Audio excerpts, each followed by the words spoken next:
കൈരിയാട് ചെറുമുളയങ്കാവ് ഭഗവതി ക്ഷേത്രത്തിൽ കാളവേല ആഘോഷിച്ചു. 70-ലേറെ ഇടക്കാളക്കോലങ്ങൾ ഗ്രാമപ്രദക്ഷിണമായി കാവിലേക്കെത്തി. 3 തേരുകളുടെ പ്രദക്ഷിണത്തോടെ ഞായറാഴ്ച കൈരിയാട് പൂരവും നടന്നു.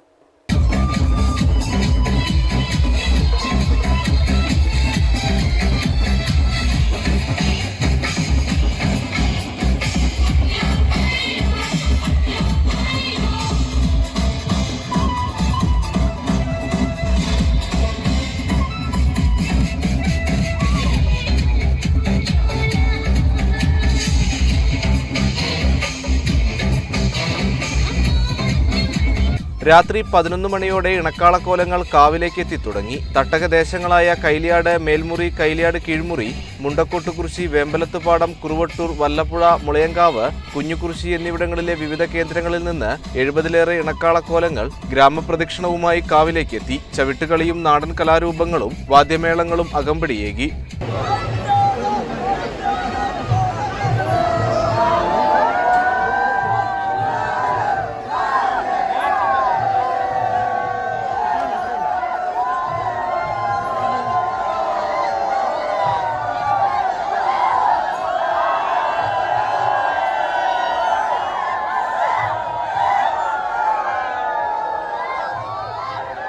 സന്ധ്യയ്ക്ക് പറളി വൈത്താമണിയുടെയും സംഘത്തിന്റെയും നാഗസ്വര കച്ചേരിയും തുടർന്ന് മട്ടന്നൂർ ശ്രീരാജിന്റെയും ചിറക്കൽ നിതീഷിന്റെയും ഇരട്ടത്തായമ്പകയും കലാമണ്ഡലം വിഷ്ണുവും സംഘവും നയിച്ച കേളിയും കൊമ്പുപറ്റും കുഴൽപ്പറ്റുമുണ്ടായി. രാവിലെ വിശേഷാൽ പൂജകൾക്കും പൊങ്കാല സമർപ്പണത്തിനും തന്ത്രി ചേറമ്പറ്റ മനക്കൽ മണികണ്ഠൻ ഭട്ടതിരിപ്പാട് കാർമ്മികനായി.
തേരുകളുള്ള വാദ്യസമേതമുള്ള എഴുന്നള്ളിപ്പുമായി ഞായറാഴ്ച പൂരവും നടന്നു.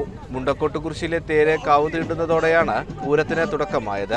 രാത്രി നാഗസ്വര കച്ചേരി, തായമ്പക, ശ്രീകൃഷ്ണഭാരതം, ബാല എന്നിവയും നടന്നു. താലം എഴുന്നള്ളിപ്പിനു ശേഷം പൂരത്തറ വിശ്വനാഥ പുലവരുടെ നേതൃത്വത്തിൽ നടത്തിവരുന്ന തോൽപ്പാവക്കൂത്തിനും സമാപനമായി. 26-ന് രാവിലെ കൊടിക്കൂറ താഴ്ത്തുന്നതോടെയാണ് ആഘോഷങ്ങൾക്ക് സമാപനം കുറിച്ചത്. CCN ചെർപ്പുളശ്ശേരി.